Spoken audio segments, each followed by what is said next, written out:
सुखदर उस्मान नागोरी कलेडो याही सर्वांचे अधिकारी कार्यकर्ता संवाद मेळाव्याच्या निमित्तानं मनपूर्वक हार्दिक स्वागत। महेश शिंदे युवक उपाध्यक्ष सोलापूर जिल्हा आपलं स्वागत। सज्जन लोखंडे सामाजिक न्याय जिल्हा अभय सिंहजी जगतापेक्षा रूपानं हा विठ्ठल इथे उभा राहू लागला। अभय सिंहजी यांच्या रूपाने आमचा विठ्ठल आज आम्हाला भेटला। आपण ती तुळशीमाळ गळा घालूया। रामभाऊ गलांडे यांची आणि काय माणसं आहेत तरी आपण सगळ्यांनी ज्या माणसानं गेल्या 4 वर्षापूर्वीपासून झंझावात निर्माण केलेला आहे।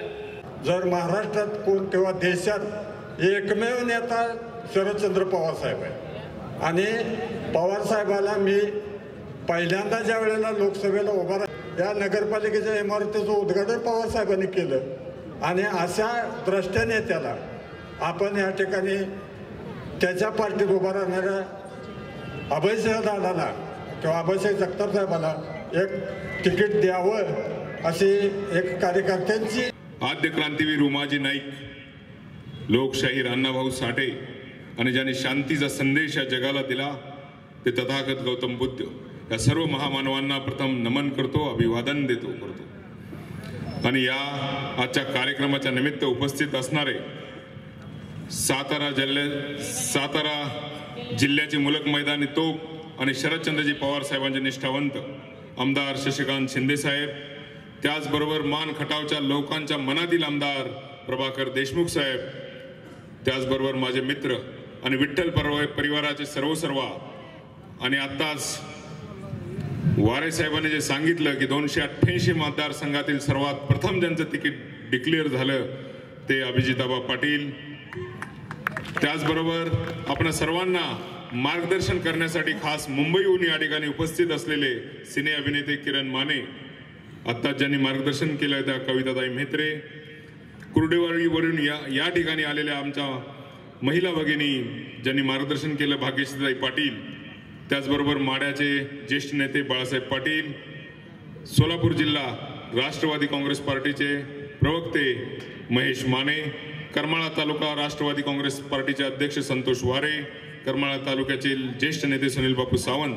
माऊली लोकरे, त्याचबरोबर माझे मार्गदर्शक आणि ज्यांचा आशीर्वाद माझ्या पाठीशी होता त्या सुभाष भाऊ शिंदे यांच्या सुनबाई प्रतिभाताई शिंदे, करमाळा तालुक्याचे अध्यक्ष भाऊसाहेब महाडिक, युवा नेते तानाजी मगर, प्रताप मगर, आत्ताच ज्यांनी मार्गदर्शन केले ते शिवसेनेचे नेते विशाल जाधव, कोरेगावच्या शेवटच्या टोकावरून आलेले रणदुल्लाबाद या गावावरून आलेले आमचे मित्र विलास जगताप, त्याचबरोबर करमाळ्यातून आलेले हनुमंत मांढरे, निवृत्ती खताळ, मान तालुका राष्ट्रवादी काँग्रेस पार्टीचे अध्यक्ष बाळासाहेब सावंत, माजी नगराध्यक्ष डॉक्टर महेश गुरव, डॉक्टर महेश माने, खटाव तालुका शिवसेना प्रमुख शहाजीराजे गोडसे, मार्केट कमिटी सभापती विजय शिंदे, त्याचबरोबर महाबळेश्वरी सरपंच विजय जगताप, संजय जगताप, माझे मित्र परेश होरा, चैतन्य गोडसे, अभिजित चोरमुले, ज्ञानेश्वर शिंदे, किशोर सोनोने,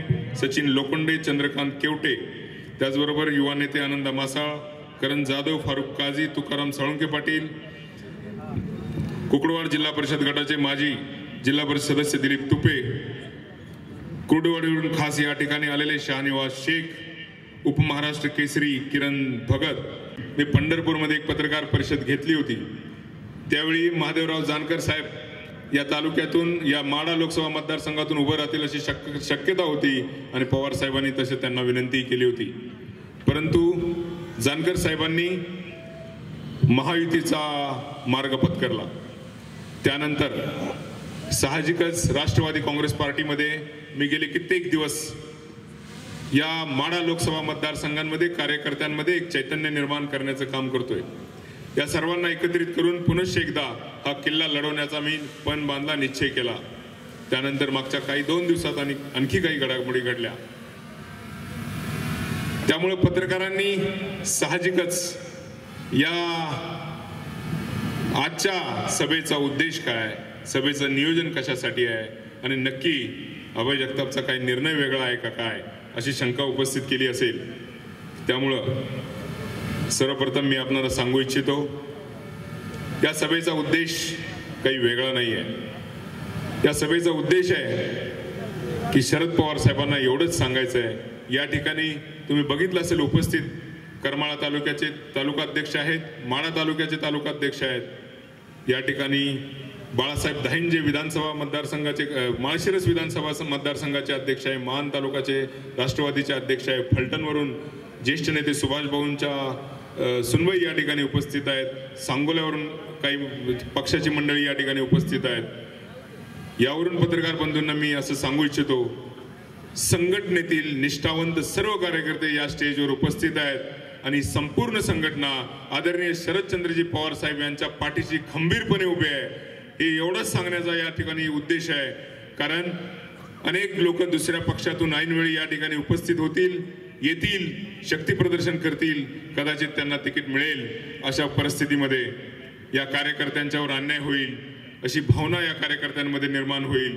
आणि अशी भावना निर्माण झाल्यावर काही कार्यकर्ते वेगळा विचार करतील का, तर शरद पवार साहेबांना आमचं सांगणं आहे की साहेब तुम्ही ठरवाल ते धोरण आणि तुम्ही ज्याला सांगाल की हा खासदार होणार आहे त्याच्या घराला बांधू आम्ही तोरण. मग तो कुणी असू द्या, तुतारीच्या चिन्हावर कसल्याही परिस्थितीत माढा लोकसभा मतदारसंघातून आपण खासदार निवडून द्यायचा आहे. आणि त्यासाठी निष्ठावंत कार्यकर्त्यांना एकत्र केलंय. इथं कोणताही नेता या नेत्यानं बोलवलेली ही सभा नाही आहे, तरी कार्यकर्त्यांनी एकत्र मिळून बोलवलेला हा कार्यकर्त्यांचा मेळावा आहे, निष्ठावंत कार्यकर्त्यांचा मेळावा आहे. आम्ही सर्व जण साहेबांच्या पाठीशी आहोत एवढंच एक सांगणं माझं कर्तव्य समजतो. कारण मी गेले 6 महिने करमाळ्यापासून कोरेगावपर्यंत सर्व तालुक्यांमध्ये फिरतोय आणि माझ्या असं लक्षात आलंय की सर्वच्या सर्व आमदार जरी विरोधात गेले असले तरी जनता त्यांच्या बरोबर गेलेली नाही.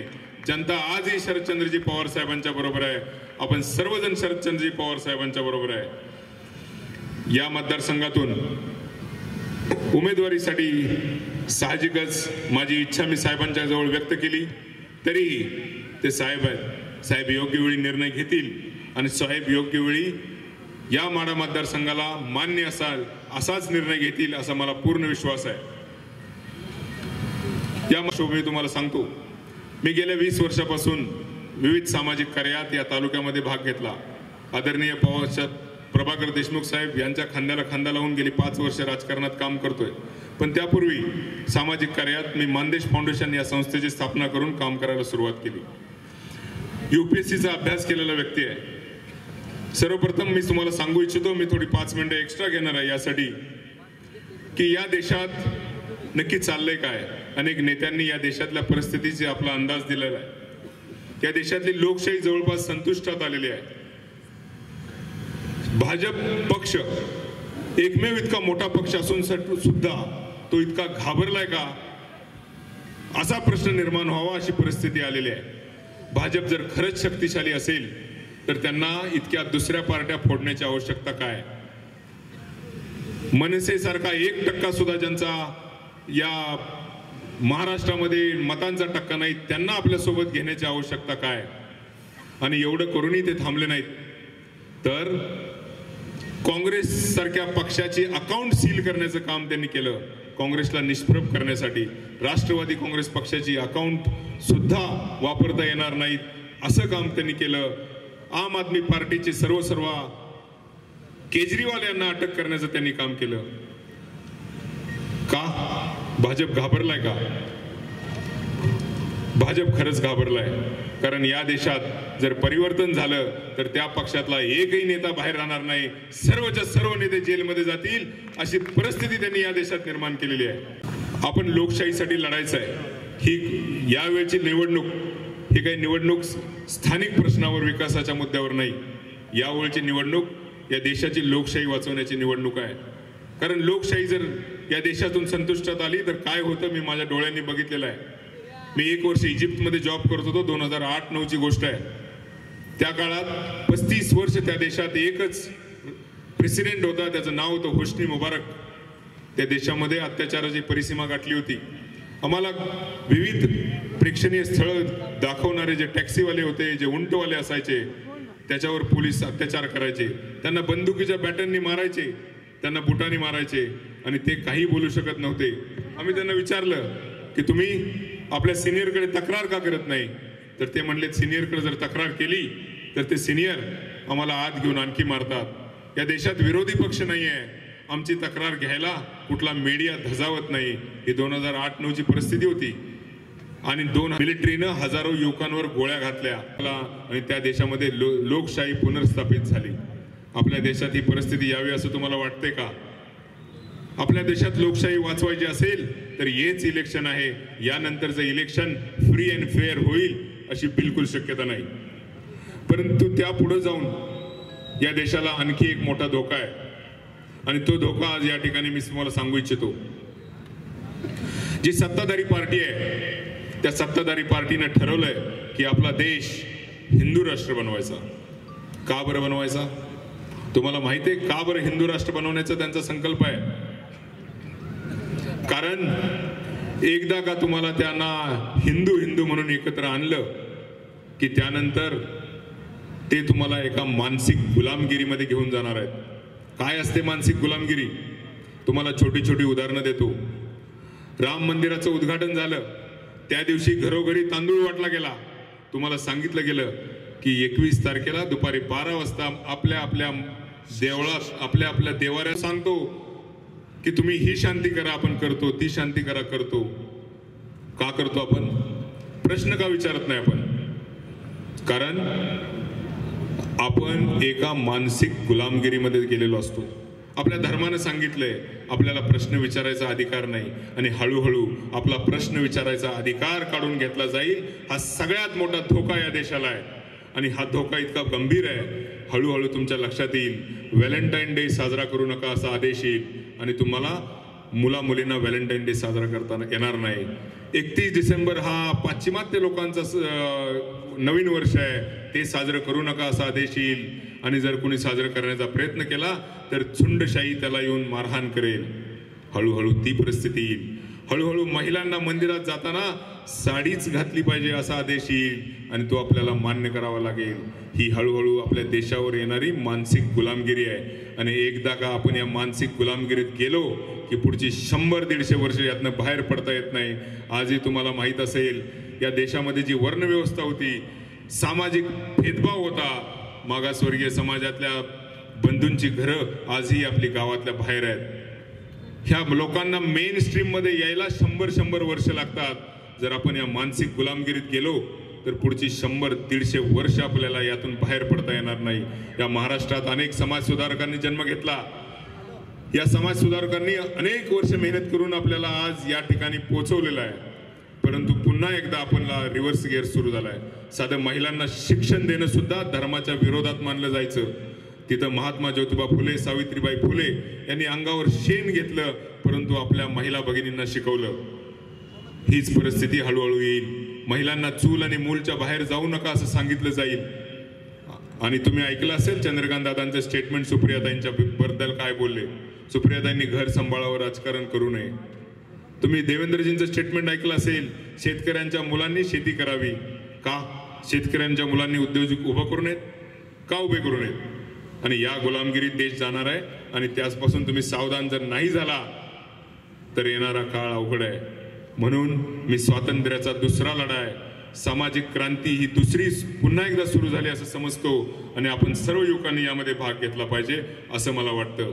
देशात बाकीचे तर अनेक प्रश्न आहेत. देशाचा विकास झाला असं म्हणतो आपण.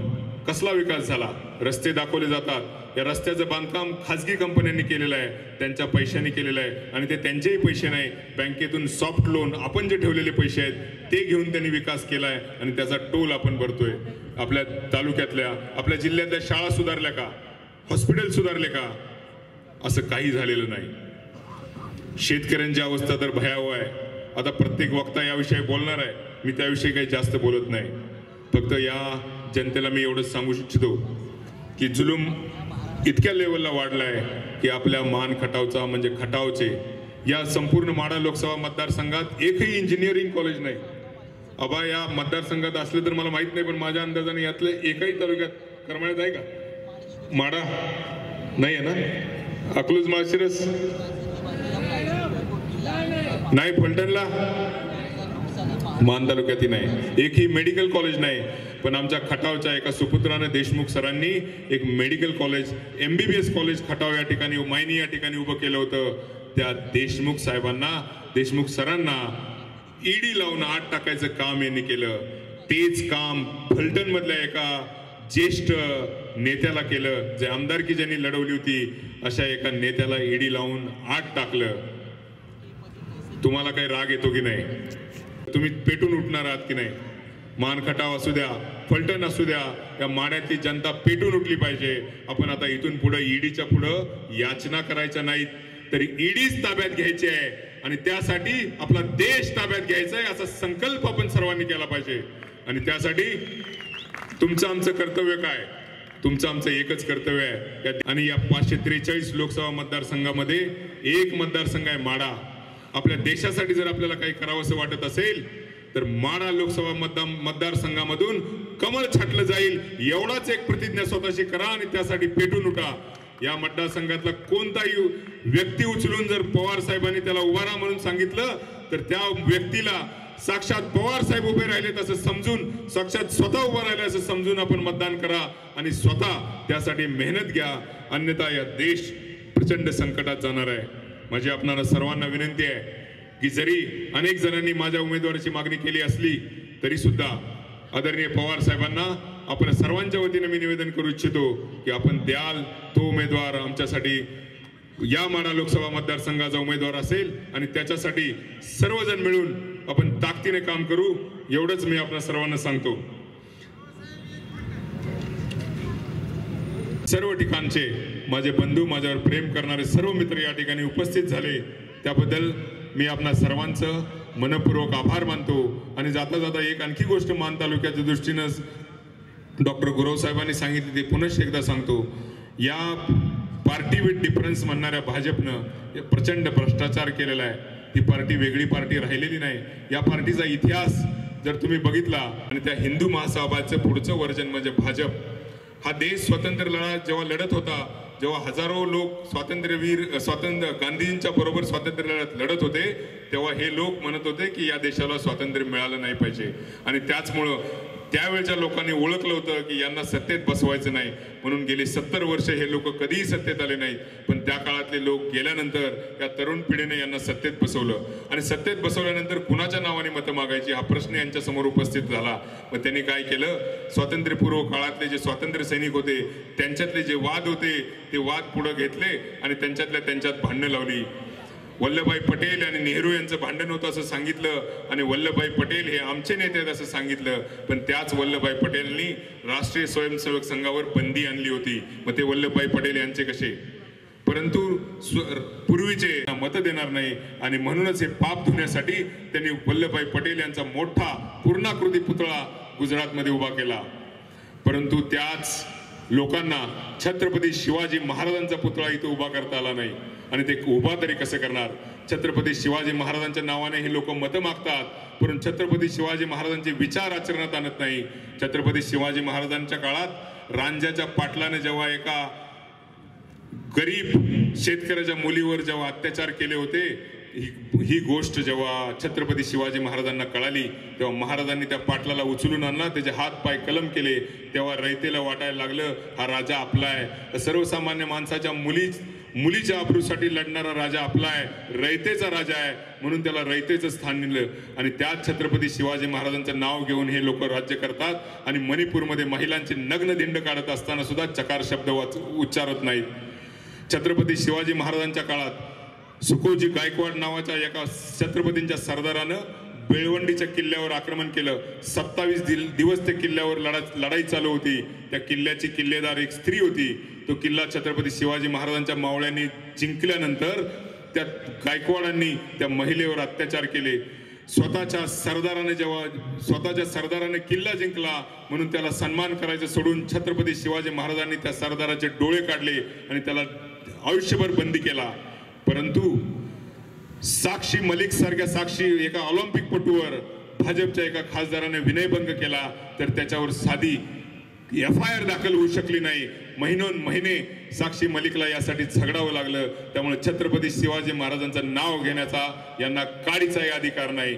त्यामुळं आपल्याला जर छत्रपती शिवाजी महाराजांचे विचार या ठिकाणी टिकवायचे असतील तर आपल्याला महाविकास आघाडीच्या बरोबर राहावं लागेल. या महाराष्ट्रामधून अनेक उद्योगधंदे पळवून नेले गेले, गुजरातला गेले, गुजरातचा विकास केला आणि महाराष्ट्र भकास केला. या ठिकाणच्या युवकांना बेरोजगार करण्याचं काम या भाजप सरकारनं केलं. पण या भाजप सरकारचा एकही खासदार दिल्ली स्वरांसमोर काही बोलू शकला नाही आणि आपलं मान वर करून त्यांना ह्याचा जाब विचारू शकला नाही. म्हणून छत्रपतींचं नाव घ्यायचा यांना अधिकार नाही. कारण औरंगजेबाच्या दरबारात सुद्धा छत्रपती ताट मानेने उभे होते.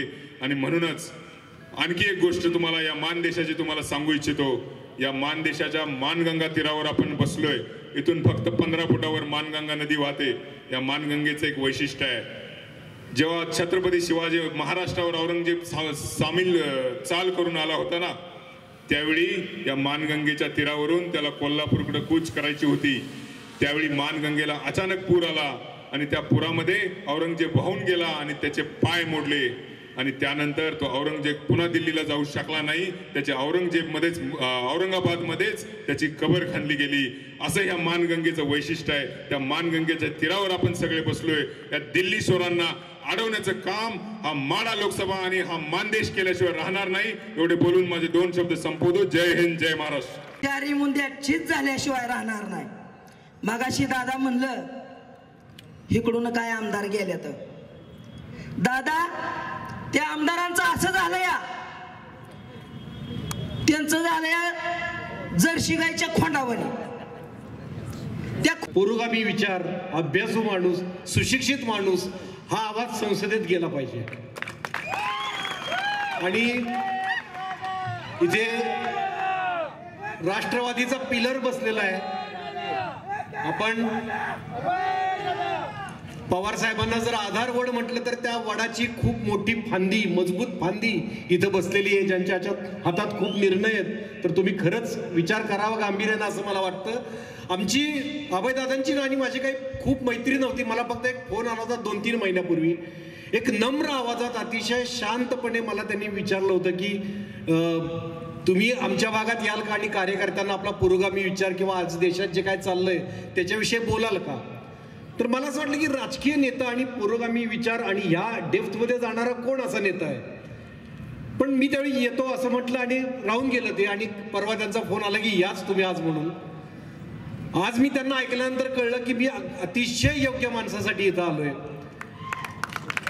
खरोखर आपल्या देशातली परिस्थिती इतकी वाईट आहे.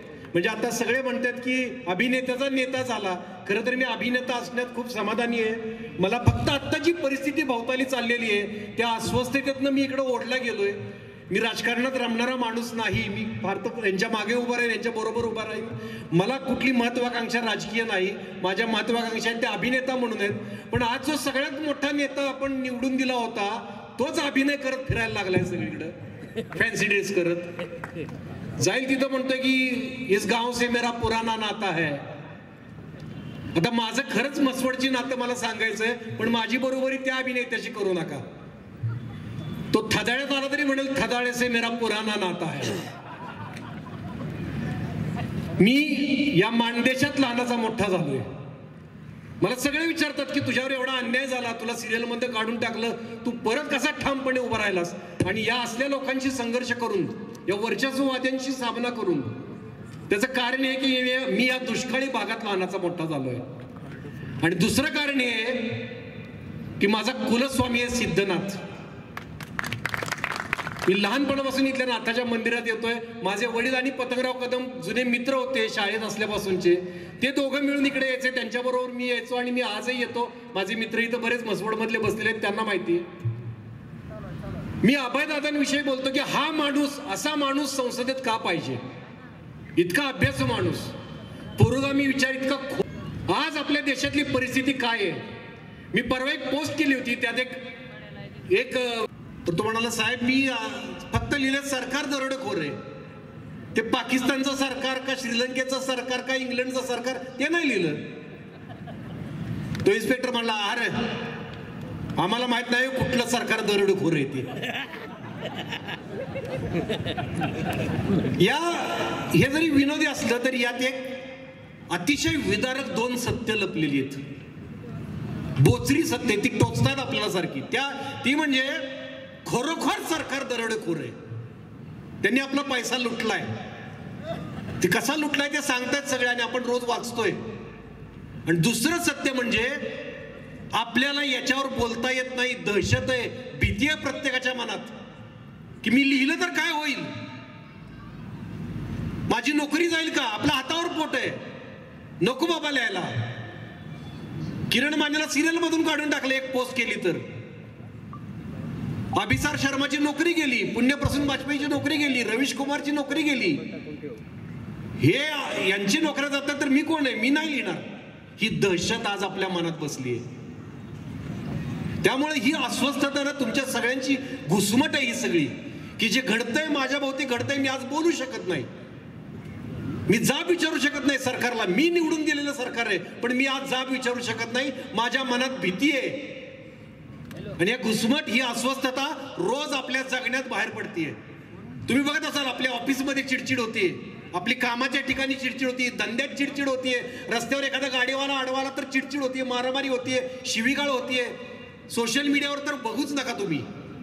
सगळा राग निघतोय. हॅपीएस्ट कंट्री नावाचा, सगळ्यात आनंदी असणारी राष्ट्र असा एक चार्ट येतो.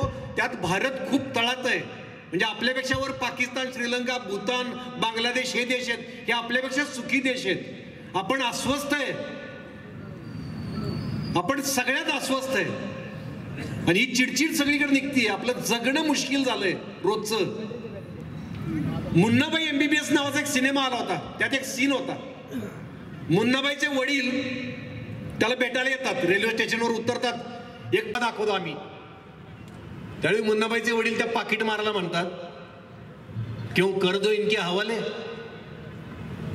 जानता हो ये कौन है, जानते हो ये कौन है, ये हमारे देश की जनता है, जनता. इनके चेहरे देखे कितने गुस्से में है.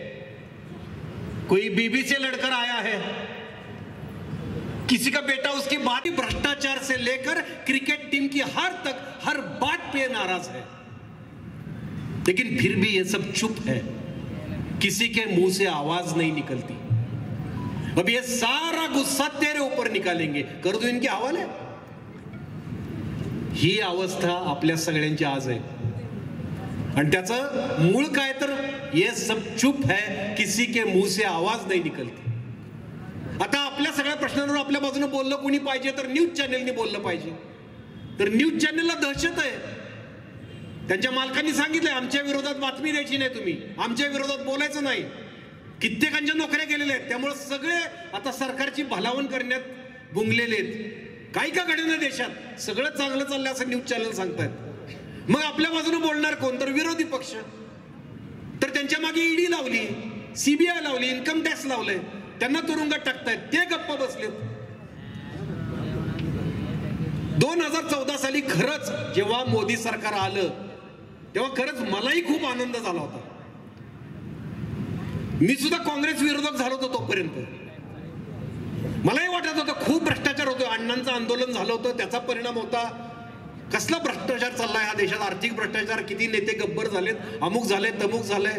नाही आता मोदी आले पाहिजे, अच्छे दिन येणार असं वाटायला लागलं. 100 दिवसात काळा पैसा परत आणणार म्हटले ते. प्रत्येकाच्या खात्यावर 15-15 लाख येणार. म्हटलं काही नाही झालं तरी चालेल, एक पायरी जरी आपण आत्ता आहोत त्यापेक्षा वर गेलो तरी बास. आज 10 वर्षानंतर कळतंय एक पायरी वर जाणं दूर, आपण हजारो पायऱ्या खाली गेलोय. स्वातंत्र्यानंतरच्या सगळ्यात भयानक परिस्थितीत आपण आहोत. अत्यंत नीच घृणास्पद राजकारण चाललंय. तुमच्या खिशातला पैसा रोज लुटतायत ते. शेतकऱ्यांना सांगतात तुमच्या खात्यात 2000 टाकले, आपण खुश व्हायचं, भिकारी आहे का आपण? अरे आपलाच पैसा आहे तो. ते आपल्याला युरिया, आपल्या खतं मिळत होती. 2014 साली 400-450 एक पोतं मिळायचं. त्याच्यावर MRP होती 499 रुपये. आज तेच पोतं 1250 ला मिळतंय. त्याच्यावर MRP दाखवतायत 2500. आणि आपल्याला सांगतात बघा आम्ही सबसिडी दिली, आम्ही एवढे कमी केले तुमचे पैसे. 400 रुपयाला आपण जे पोतं घेत होतो ते आज 1200ला घेतोय. आज आपल्या धान्याला भाव काय आहे? तो वाढलाय का? तो नाही वाढलेला. इन्कम साहेब, आज या ठिकाणी अभयसिंह जगताप यांच्या उमेदवारीचं समर्थन करण्यासाठी त्यांचे समर्थक मोठ्या निष्ठेने गोळा झालेले आहेत, मोठ्या संख्येने गोळा झालेले आहेत. शरद पवार साहेबांनी यांच्यावरल्या विचारावर श्रद्धा असलेला हा सगळा मतदारवर्ग आहे, हा जिल्हा आहे. हा सगळा या मतदारसंघामध्ये यावेळी तुतारी वाजणारच अशी भूमिका मतदारांनी घेतलेली, ही निवडणूक मतदारांनी हाती घेतली असं चित्र आहे. अशा वेळी सर्व ज्यांना ज्यांना शरद पवार साहेबांनी मोठे केलं ते सोडून गेले आणि आज शरद पवार साहेब अभयसिंह यांच्या माध्यमातून एक उमेदवार देऊन शरद पवार या नावावर आणि तुतारी या चिन्हावर संधी देतील असं तुम्हाला वाटतंय का विजयी? मला मगाशी मी सांगताना सांगितलं की मान तालुक्यामध्ये एक नवीन चेहरा सातारा जिल्ह्यामध्ये युवा मिळाला, याचा आनंद आहे. संधी देण्याचा निर्णय हा पवार साहेबांचा आहे. शेवटी कोणत्याही परिस्थितीमध्ये या असलेल्या महायुतीचा उमेदवार इथून निवडून आला नाही पाहिजे याची समीकरणं करताना पवारसाहेब निर्णय घेतात, तो अधिकार माझा नाही. मी फक्त आजच्या सभेच्या माध्यमातून मी देशमुख साहेब आमची भूमिका पवारसाहेबांच्याकडे मांडू की जर संधी दिली तर 100% युवा चेहरा म्हणून त्या ठिकाणी त्यांना निश्चितपणाने यश मिळेल. आणि ह्या सर्व समीकरणाच्या माध्यमातून महायुतीच्या विरोधामध्ये भक्कमपणाने वातावरण आहे. महाविकास आघाडीचे नेत्यांनी बसून याचा विचार करावा अशा प्रकारची मी सूचना उद्या पवारसाहेब सातारा जिल्ह्यामध्ये येत आहे आणि त्यावेळेला अभयजींना त्याचबरोबर यांना देशमुख साहेबांना सर्वांना बोलून आम्ही पवारसाहेबांची ती चर्चा करू. साहेब, आता आपण सांगितलं की निष्ठावंत आता या स्टेजवर शिल्लक राहिलेले आहेत. पवार साहेबांनी सोलापूर जिल्ह्यातील अनेक जुन्या लोकांना अगदी उपमुख्यमंत्री पदापर्यंतची संधी दिली, राजकारणात मोठमोठे पदं दिले, परंतु मोदी लाटेमध्ये काही लोक पक्ष सोडून गेले होते. आता ते परतीच्या प्रवासात आहेत अशी चर्चा सुरू आहे. असे असताना आज निष्ठावंतांना संधी देण्याची निश्चित खात्री वाटते का? सध्या सर्वात महत्त्वाचा विषय जो समोर आहे तो कुठल्याही परिस्थितीमध्ये 400 पार जाऊन द्यायचा नाही. या संदर्भामध्ये जे काही समीकरणामध्ये बदल काय समीकरणं घडवायचे असतील किंवा काय याचा विचार करण्याच्या बाबतीत मला निर्णय घेतला जाईल. त्यामध्ये कोण आलं आणि कोण नाही आलं, आता रोज कोण इकडे येतं, कोण तिकडं जातं, कोण काय जातं, येतं त्यांचं स्वागत करतोय. निर्णय घेण्याच्या प्रक्रियेच्या संदर्भातून काय निर्णय घ्यायचा तो अभयजींनी आणि सगळ्यांना बरोबर घेऊन आपण विश्वासात घेऊन निर्णय घेतला जाणार. आज संकल्प मेळाव्याच्या माध्यमातून अभयसिंह यांचा निरोप शरद पवार यांच्याकडे काय तुम्ही पोहोचवणार आहात? मी आता त्याचाच एक प्रतिनिधी म्हणून इथं आलेलो आहे. प्रांताध्यक्षांनी सांगितल्यानंतर मी शरद पवार साहेबांच्याकडे आणि उद्या काय बोलायचं त्यांच्यासमोरच बोलीन. मी सांगेन की लोकांची भावना जी आहे ती भावना अभयजींना त्या ठिकाणी उमेदवारी द्यावी अशा प्रकारची मागणी केलेली आहे. तो संदेश पोहोचवण्याचा मी 100% सध्या मोहिते पाटील यांनी देखील तुतारी हातात घ्यावी असं देखील बोललं जातं आहे. काही कारणावस्थाने जर भाजपलाच पाठिंबा दिला तर एकंदरीत माढा मतदारसंघामध्ये मोहिते पाटील असल्याने कितपत पक्षाला फरक पडेल? मी फार बारका कार्यकर्ता आहे. मी एवढ्या मोठ्या नेत्यांची नावं घेऊन मला त्या प्रश्नामध्ये विचारून मी काय तो निर्णय घेण्याची माझी ताकद नाही, ती ताकद पवारसाहेबांची आहे. माझ्याकडे जो आहे मी सातारा जिल्ह्याचा माझ्या अभयजींचा आणि यांचा मान तालुक्याचा काय तो विषय मांडेल. त्यांनी उद्या काय करायचं हा त्यांचा प्रश्न आहे. त्यांनी उद्या पक्षात यायचं, तुतारी घ्यायची का परत भाजपमध्ये जायचं का हा त्यांचा निर्णय, तो माझा निर्णय नाही. त्यामुळे तो प्रश्न मी सांगू शकत नाही. गेल्या ऐनवेळी लोकसभेला संजय शिंदे यांचं नाव पुढे आलं त्यांनी निवडणूक लढवली होती. त्याच पद्धतीने कुठेतरी अभयसिंह जगताप यांचं नाव पुढे येईल असं वाटतं? त्यावेळेला अभयसिंह जगतापांनी पहिली मागणी केल्याचं संजय मामाचं नाव पुढे आलंच नसतं. धन्यवाद. संवाद मेळावा झालेला आहे. पवारसाहेबांच्यावरती त्यांच्या नेतृत्वावरती निष्ठा असलेले सर्व मंडळी या ठिकाणी आलेले होते. अभयदादांसाठी आम्ही उमेदवारी मागितली. मी सुरुवातीलाच अभयदादांसाठी आग्रह केलेला होता. आम्ही एकत्र काम केलं आहे. धडाडीनं ते काम करतात. चांगली सामाजिक जाणीव आहे आणि मला असं वाटतं की माढा मतदारसंघामध्ये यावेळेला निश्चितपणानं परिवर्तन होणार आहे आणि ते परिवर्तन होत असताना अभयदादांना संधी द्यावी यासाठी आम्ही सगळ्यांनी मागणी केली. येणाऱ्या आता 1 तारखेला महायुतीकडून प्रचाराचा नारळ माळशिरस या ठिकाणी तालुक्यातून सुरू होतो. मग या प्रचाराचा नारळ फोडण्यासाठी मुख्यमंत्रीसह उपमुख्यमंत्री फडणवीस देखील दाखल होणार आहेत. त्यांच्यासोबत मोहिते पाटील असणार आहेत की नाही?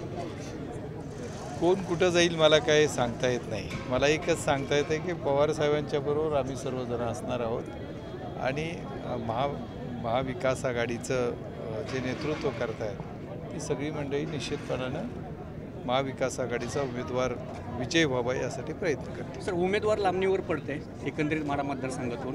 याच्यामध्ये मोहिते फार पाटील नाही, यांची अजून वाट वेळ आहे खूप. नाही, उमेदवारी दाखल करायला वेळ आहे. मोहिते पाटील यांची वाट पाहते या माढा मतदारसंघातून.